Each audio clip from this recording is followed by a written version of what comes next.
Ang pag-aaralan natin ngayon ay patungkol sa ministeryo ng Ebanghelyo o yung Gospel Ministry. Kapag sinabing Ebanghelyo o Gospel, alam nating hindi lang ito mabuting payo kung ano yung dapat nating gawin, kundi ang Gospel po ay mabuting balita ng ginawa ng Diyos sa pamamagitan ni Kristo, alang-alang sa ating mga hindi karapat-dapat. Na tayo pong mga makasalanan, tayong mga hindi karapat-dapat ay kinahabagan at iniligtas ng Diyos, hindi dahil sa anumang gawa natin. At ang kaligtasang tinanggap natin ay nagbubunga ng mabubuting gawa na kasama na nga po doon yung ginagawa nating paglilingkod. Ang ating aralin ay naging lingkod ayon sa biyaya ng Diyos. Pagbulay-bulayan po natin ang bahagi ng sulat na ito ni Apostol Pablo sa mga Kristiyano sa Efeso sa chapter 3, verse 7 hanggang verse 13 ang mga talatang ating pag-aaralan. Ang version ng Biblia na ating gagamitin sa Tagalog po ay ang Bagong ang Biblia, sa English ay New King James Version. Sa nakaraan nating pag-aaral sa aklat ng Efeso, sa chapter 3 verse 1 to 6, natutunan po natin kung paano ipinahayag ni Pablo yung hiwaga ng Ebanghelyo. Tinalakay natin sa yung lesson na yun last October 16 dito sa ating Thursday online service. May pamagat po na ang hiwaga, na yung hiwagang tinalakay natin ay hindi lamang para sa iisang lahi, kundi para sa lahat, para sa mga Hudyo at para sa mga Hintil. Yung hiwaga hindi na nakatago, kundi ipinapahayag sa buong sanlibutan, na ang lahat po ay nagiging magkakasamang tagapagmana ng mga pangako, nagiging kabahagi ng iisang katawan, at ang lahat ay mga kabahagi ng kaluwalhatian ni Kristo. So mula sa hiwaga ng Ebanghelyo, tutungo naman po tayo ngayon sa ministeryo ng Ebanghelyo.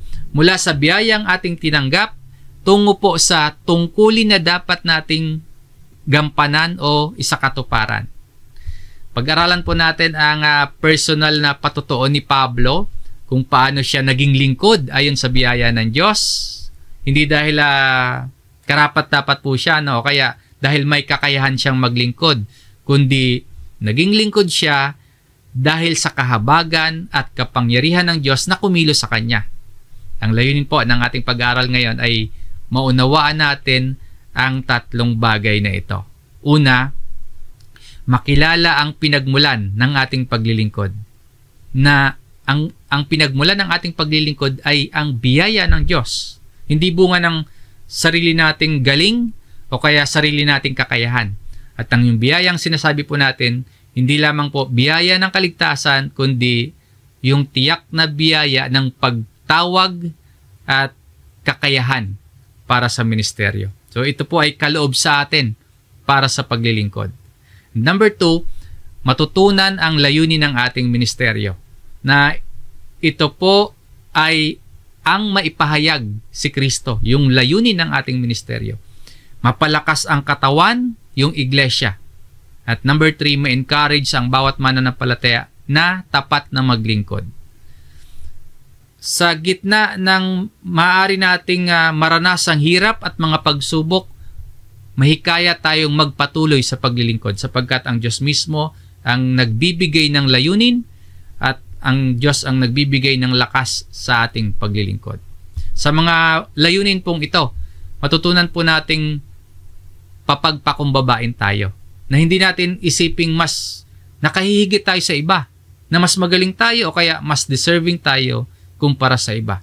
At matutunan din po nating hindi nakatuon o hindi tayo nakafocus sa sarili lamang natin. Yung iba po kasi, madali silang panghinaan ng loob, madali silang mapigilan sa paglilingkod, na iniisip nilang marami palang kailangang isakripisyong oras. Marami palang kailangang ilaan na lakas at isakripisyong mga financial resources. Ayaw na lang maglingkod, ayaw na lang sumubok.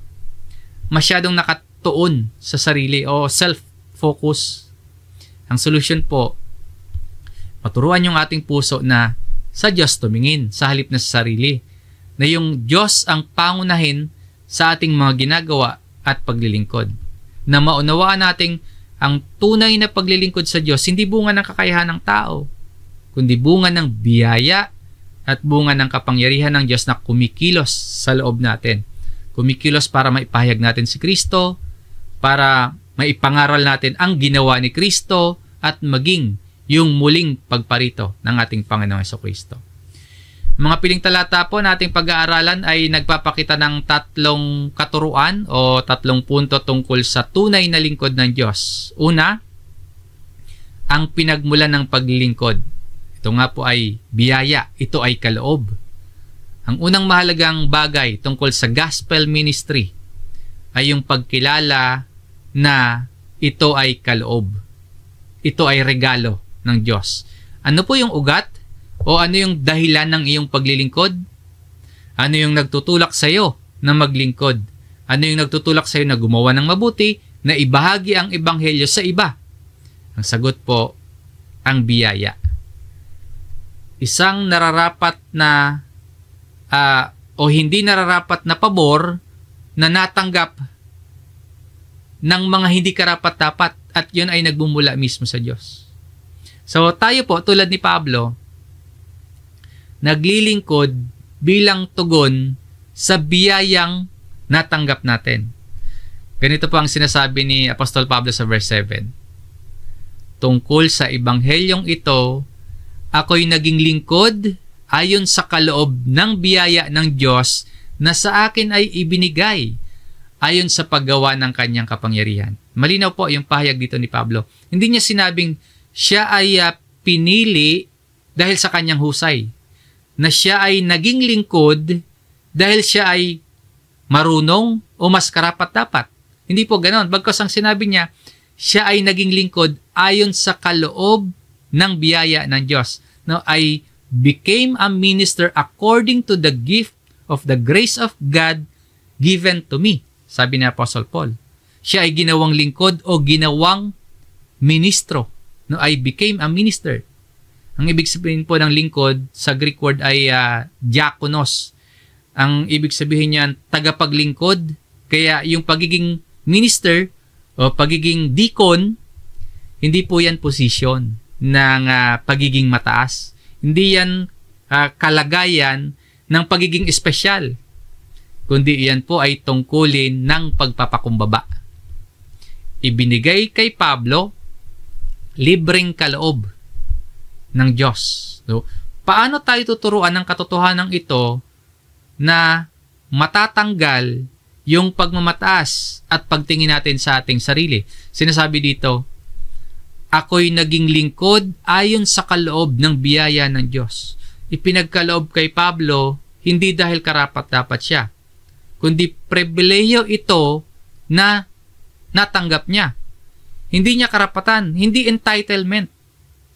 Ang ministeryo po ng paglilingkod ni Pablo, nagpapakita ng kabutihan at kagandahang loob ng Diyos.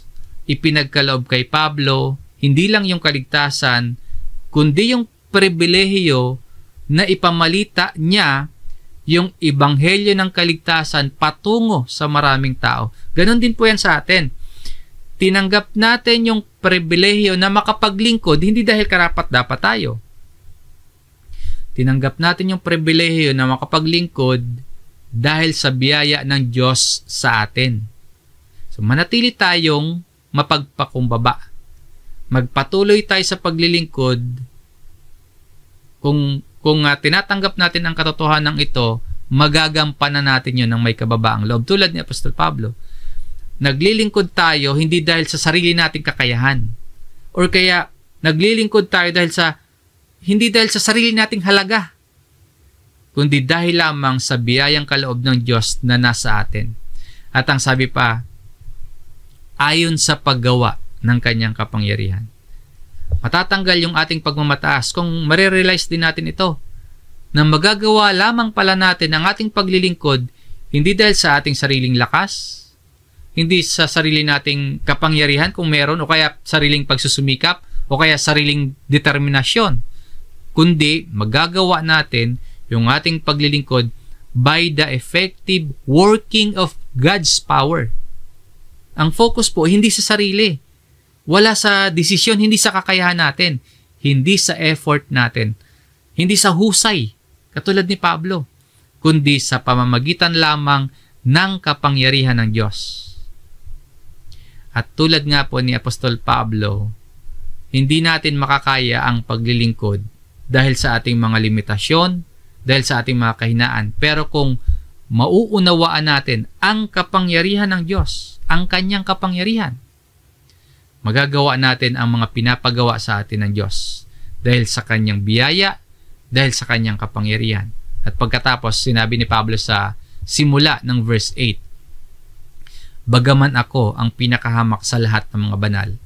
Hindi ito description ng sarili ni Pablo ng false humility na para bang nagpapahumble kunyari siya.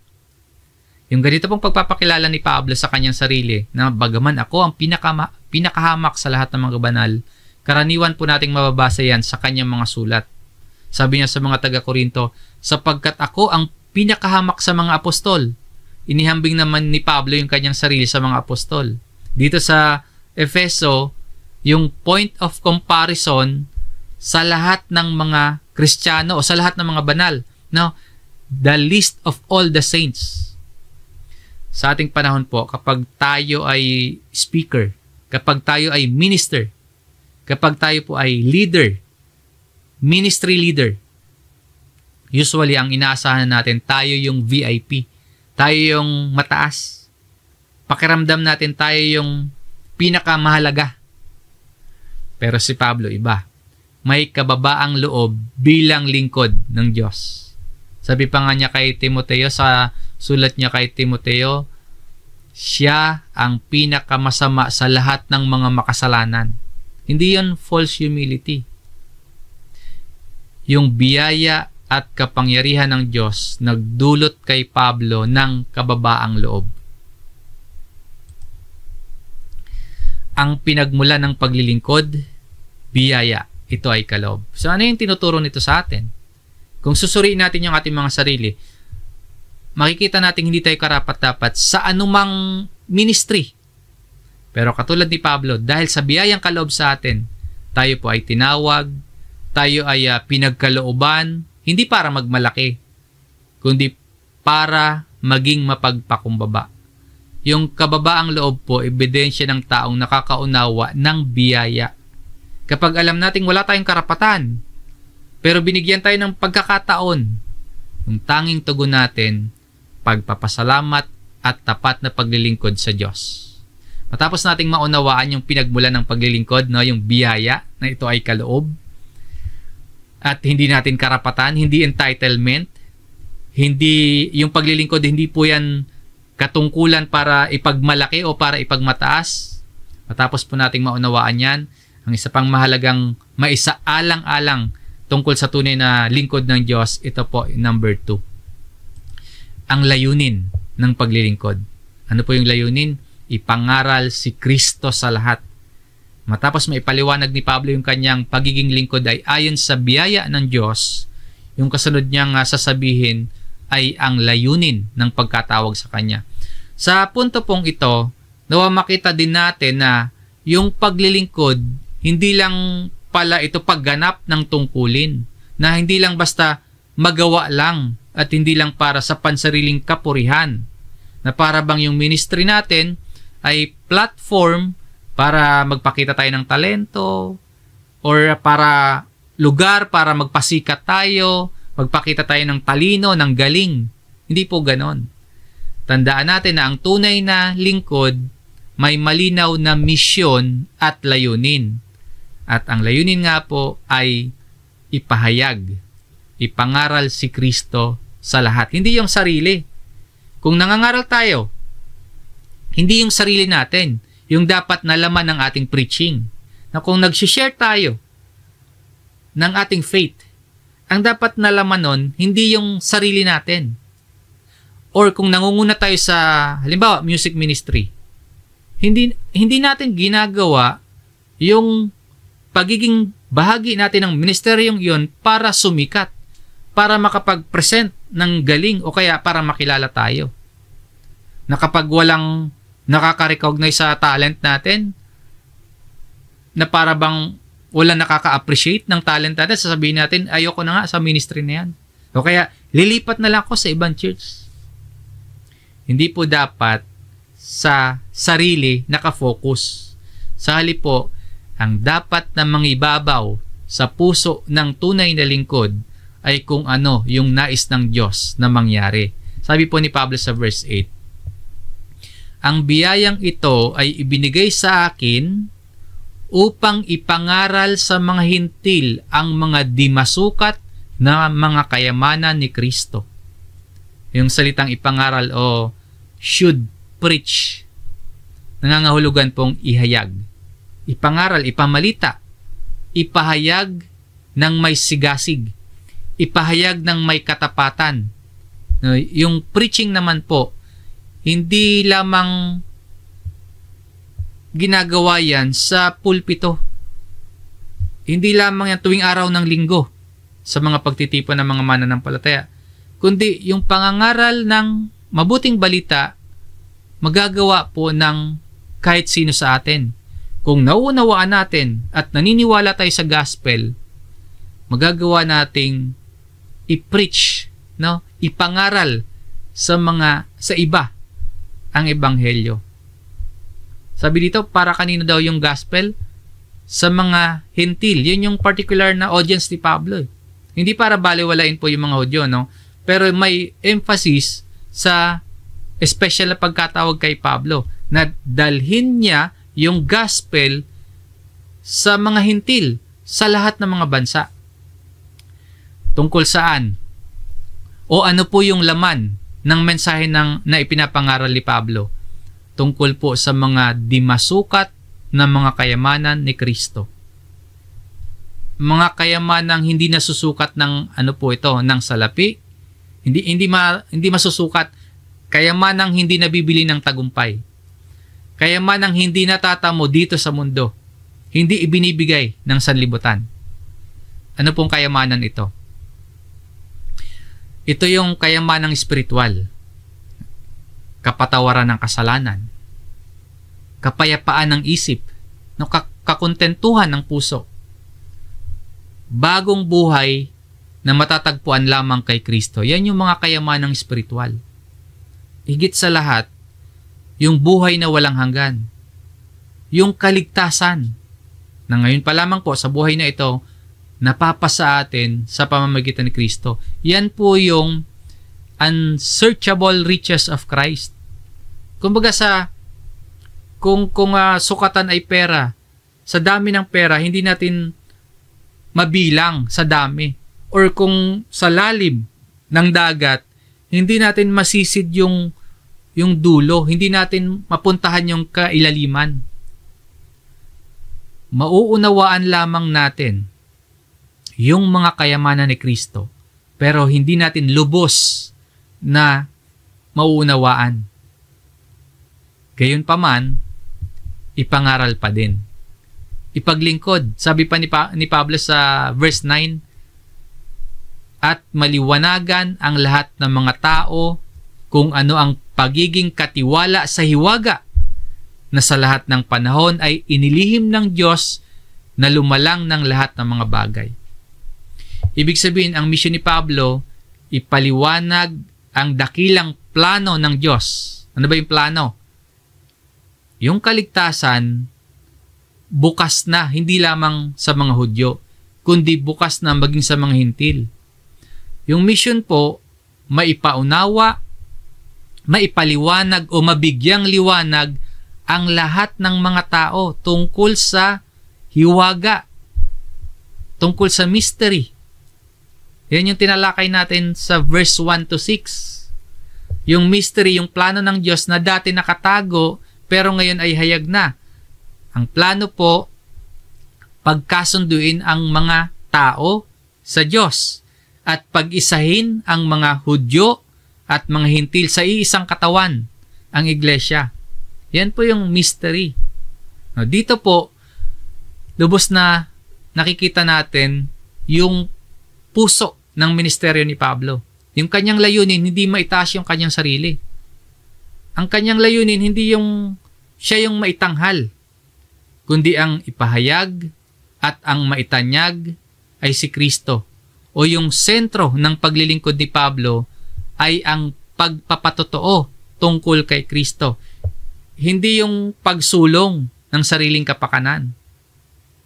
Mga kapatid, ang ating pong paglilingkod ngayon, dapat may parehong layunin. Tulad ni Pablo.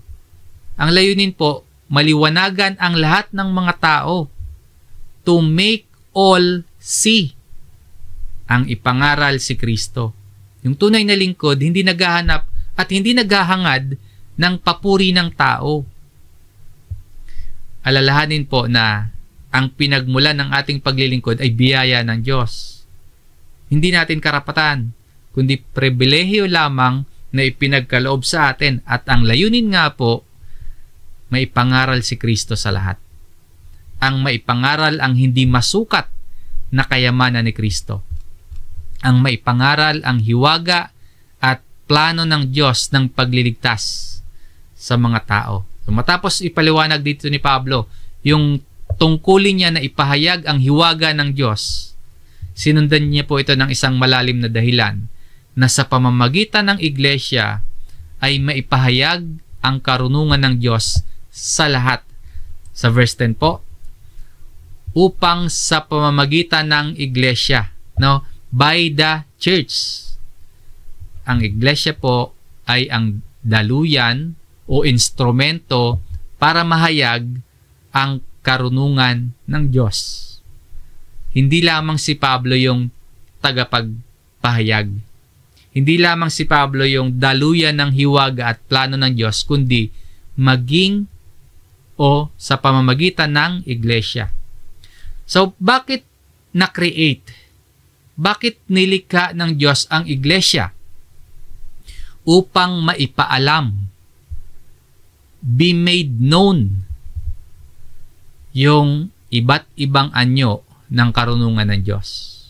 Ibig sabihin, yung plano ng Diyos na maipaalam ang kanyang karunungan, hindi yun mangyayari kung wala ang iglesia. Kaya na-create yung church upang maipaalam ang iba't ibang anyo ng karunungan ng Diyos. Ang church po, bahagi ng plano ng Diyos.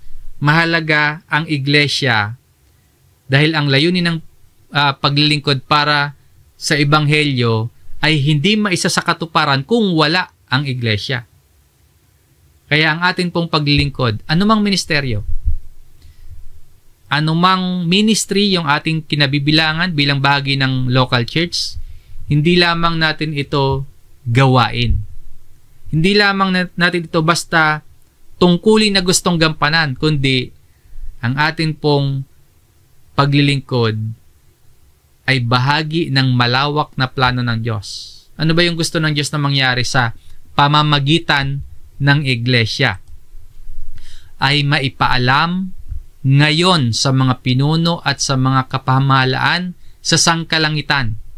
Yung iglesia o church, bahagi ng malawak na plano ng Diyos na ipahayag ang kanyang karunungan. Ipahayag kahit sa mga spiritual o mga makalangit na nilalang. Sabi dito, sa mga pinuno at sa mga kapamahalaan sa sangkalangitan. Kaya po, habang ang iglesia nakikitaan ng paglago sa pananampalataya, kung ang iglesia ay nakikitaan ng paglago sa paglilingkod, ang iglesia po ay nagiging daluyan ng karunungan ng Diyos, hindi lamang po sa sangkatauhan na, kundi maging sa buong sangkalangitan. At ang naipapaalam po sa pamamagitan ng iglesia, hindi lang basta wisdom. Sabi po, ang iba't ibang anyo ng karunungan ng Diyos, the manifold wisdom of God. Iba't ibang anyo, maraming kulay, maraming anggulo, maraming aspeto. Kaya hindi lubos na maipaliwanag yung karunungan ng Diyos. Hindi lang iisa ang paraan, kundi may iba't ibang masasabi nating mukha ng tunay na karunungan. Ang punto po, ang iglesia at ang bawat bahagi ng iglesia, hindi lamang tumatanggap ng biyaya, kundi nagiging kasangkapan at nagiging salamin para maipaalam ang iba't ibang anyo ng karunungan ng Diyos. Yung atin pong pagkakaisa bilang iglesia, isang pagpapaalam sa mga nasa sangkalangitan tungkol sa karunungan at kapangyarihan ng Diyos. Ngayon, paano kapag tiningnan ng iba yung kinabibilangan nating church? Ano yung nagre-reflect? Na ipapaalam ba yung tungkol sa iba't ibang anyo ng karunungan ng Diyos? Na sa pamamagitan ba ng iglesia na kinabibilangan natin ay naipapaalam ba ang iba't ibang anyo ng karunungan ng Diyos?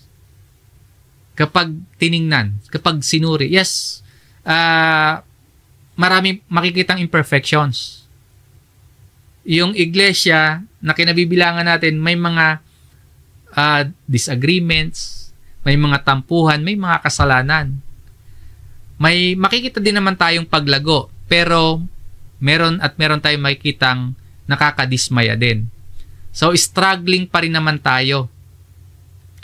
Pero kung naghahari po yung pag-ibig, kung naghahari ang pagmamalasakit sa isa't isa, yung pagtanggap, yung pagpapatawad, kung may paglilingkod at tapat na pagsunod sa loob ng iglesia, may tapat na pagsunod sa Diyos, ang makikita po ng ibang mga tao at maging mga nasa sangkalangitan ay kung ano po ang iba't ibang anyo ng karunungan ng Diyos. Ngayon, hindi mo po kailangang mapabilang sa isang malaking gawain.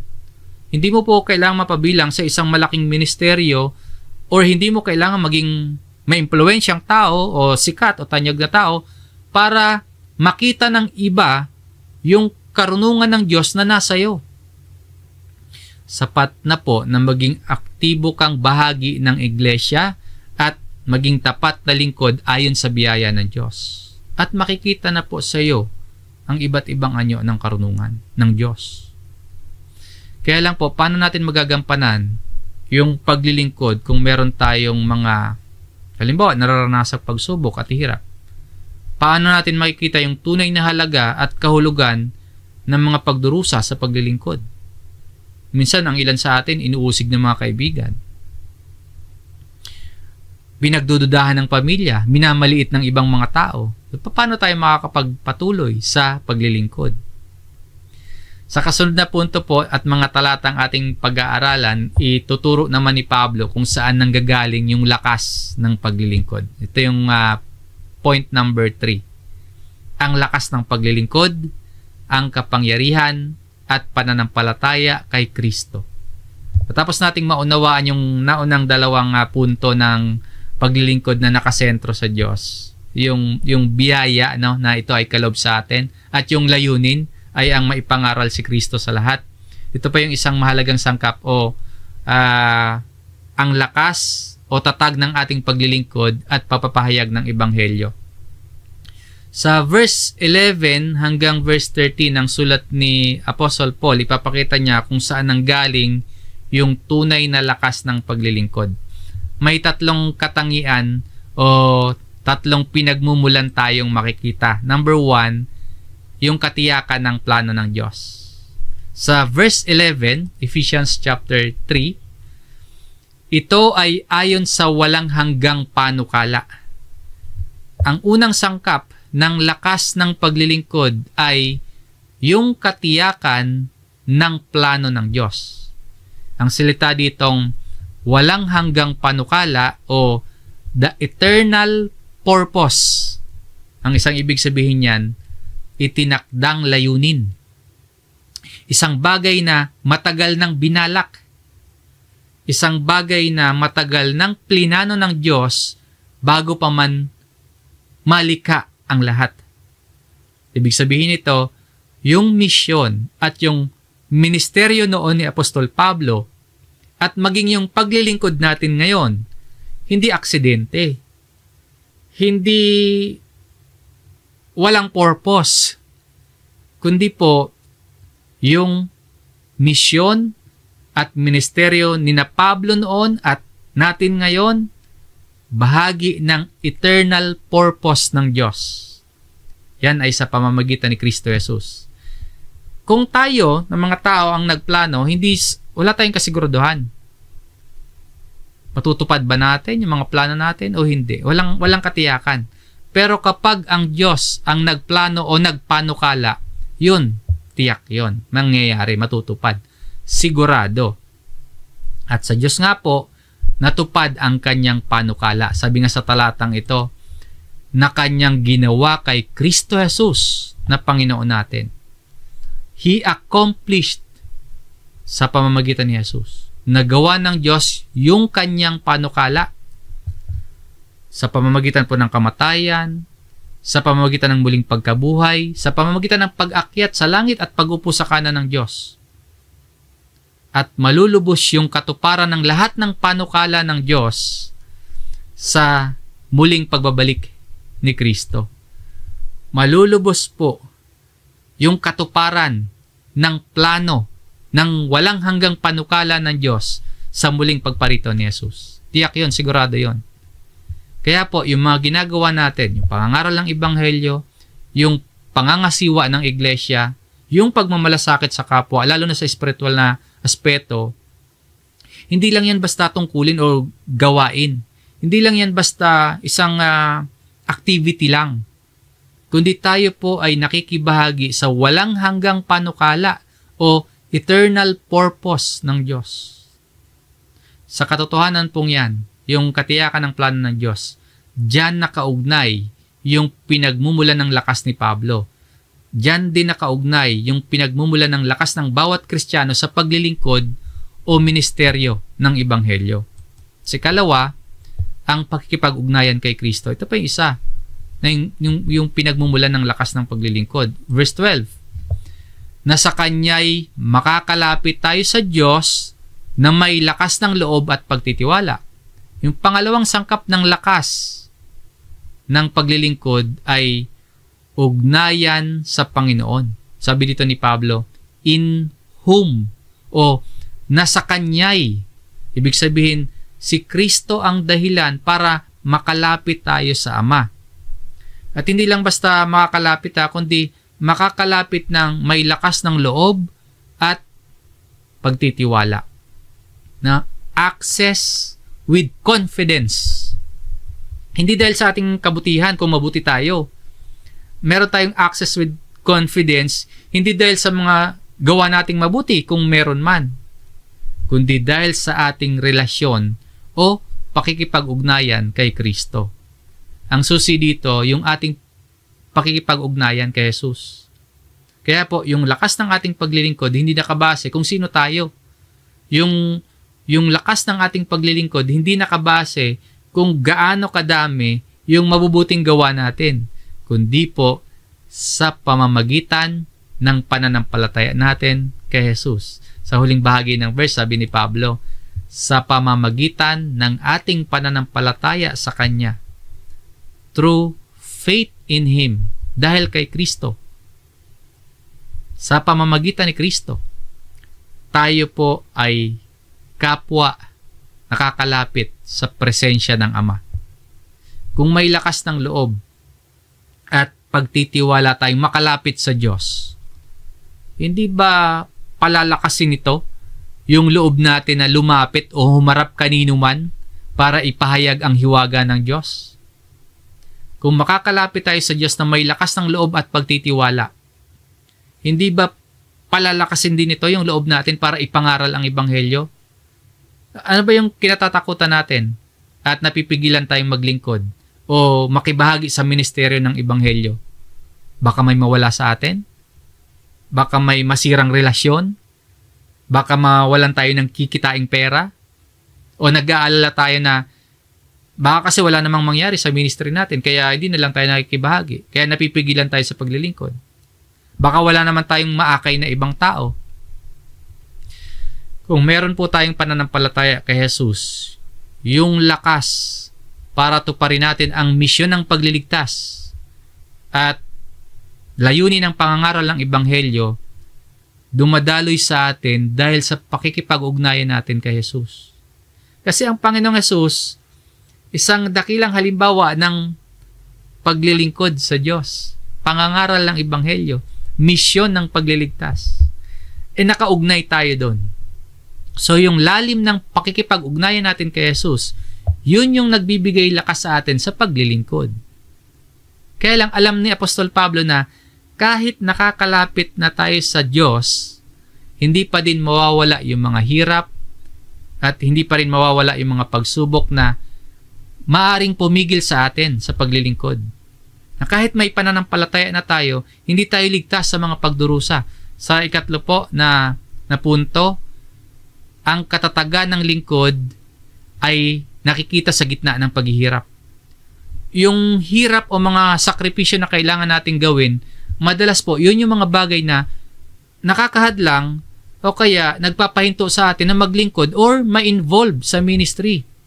O kaya kapag nakita natin na yung kapwa mananampalataya natin, nakita natin, lalo na kung tumatayo siyang leader, nakita natin nakakaranas ng paghihirap. Parang umaayaw na rin tayong maglingkod. Si Pablo po, nung isulat niya, itong letter niya sa mga taga-Efeso, nakakulong siya. Pero imbis na panghinaan siya dahil sa nararanasan niyang hirap, limitasyon, at pagsubok, nag-encourage pa siya ng iba. Imbis na panghinaan siya, ay nag-encourage pa siya ng iba na maging matatag sa paglilingkod. Sa verse 13, kaya't hinihiling ko na huwag kayong manlupaypay sa mga pagdurusa ko dahil sa inyo, na ito'y para sa inyong kaluwalhatian. Hindi tumigil si Pablo sa paglilingkod maging sa gitna ng kanyang mga pagdurusa. Sa halip po, nakita niya yung layunin ng Diyos sa kanyang pagdurusa. Ibig sabihin, ang paglilingkod maaaring magdulot ng paghihirap. Pero yung paghihirap, tulad ng pinagdadaanan ni Pablo, dahil sa kanyang paglilingkod, hindi yan walang saysay. Ano yung pakiusap ni Pablo sa mga taga-Efeso? Na huwag silang manlupaypay o kaya hindi sila panghinaan ng loob. Kapag nakita nila yung kalagayan ni Pablo na nakakulong dahil sa paglilingkod sa Ebanghelyo, huwag silang panghinaan ng loob. Huwag silang ma-discourage na isipin nilang, si Pablo nga tapat na naglilingkod, nabilanggo. Si Pablo na tapat na naglingkod, nagdurusa. Di malamang tayo din. Malamang ganyan din yung sasapitin kay Pablo. Sabi ni Pablo, I ask that you do not lose heart.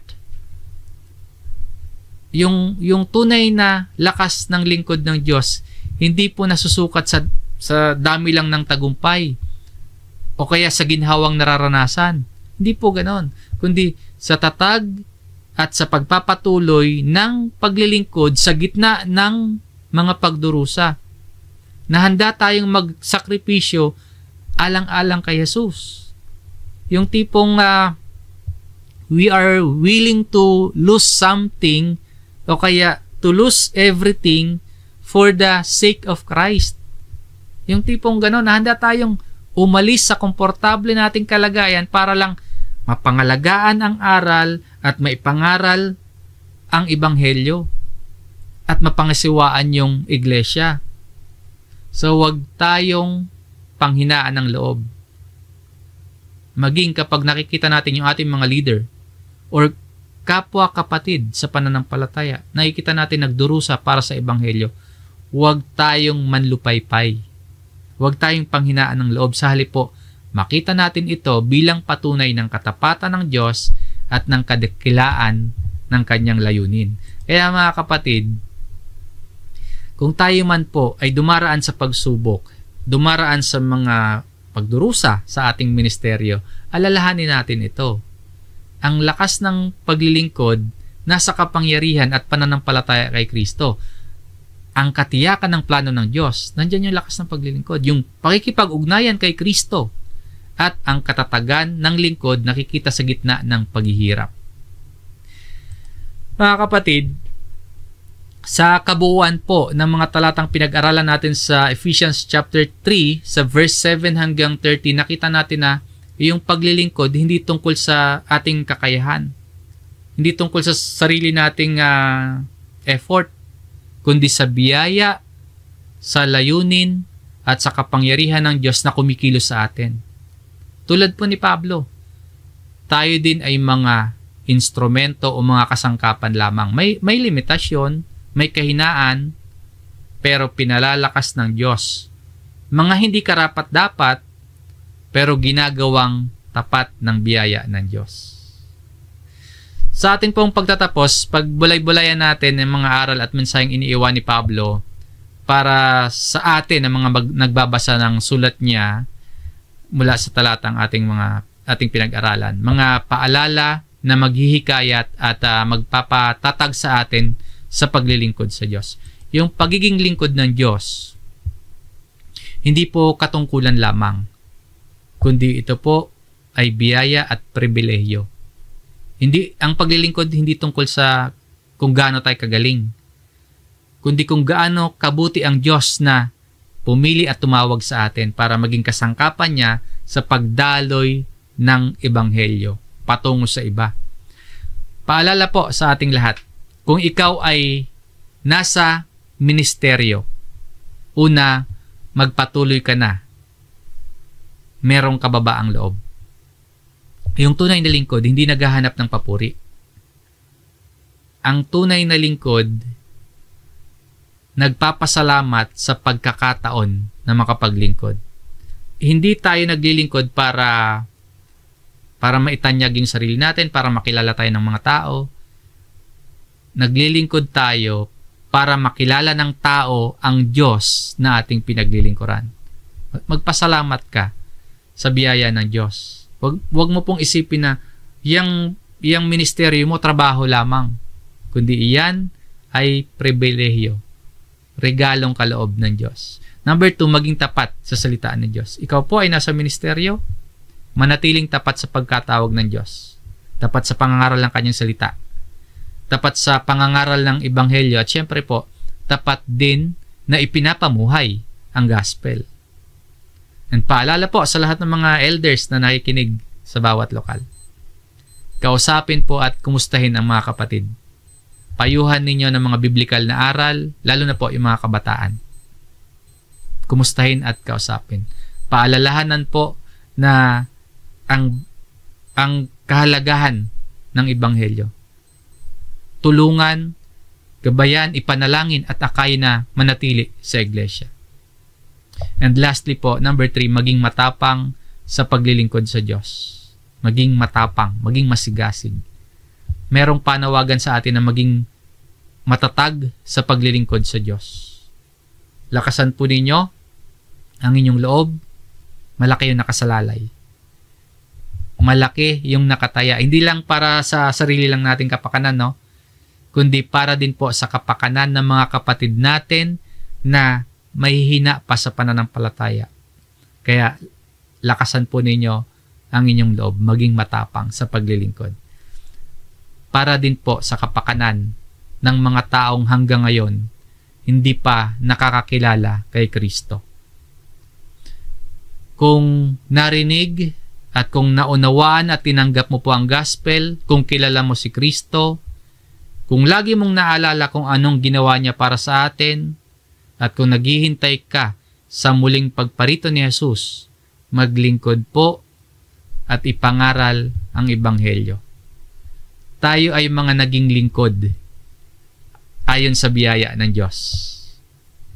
Maging tapat, maging masigla, at maging mapagpakumbaba sa paglilingkod. Gagawin natin ito dahil at para sa ating Panginoong Jesucristo at para po sa mga taong nangangailangan ng Kristo sa kanilang buhay. Ikaw po, katulad ni Pablo, naging lingkod ayon sa biyaya ng Diyos. Mapagpala at ligtas na gabi mga kapatid. Maraming salamat po sa inyong oras, pakikinig at pakikiisa. Nawa po ang ating pananampalataya ay lalo pang tumibay. Pagpalain po kayo at ingatan ng Panginoon. Manalangin po tayo.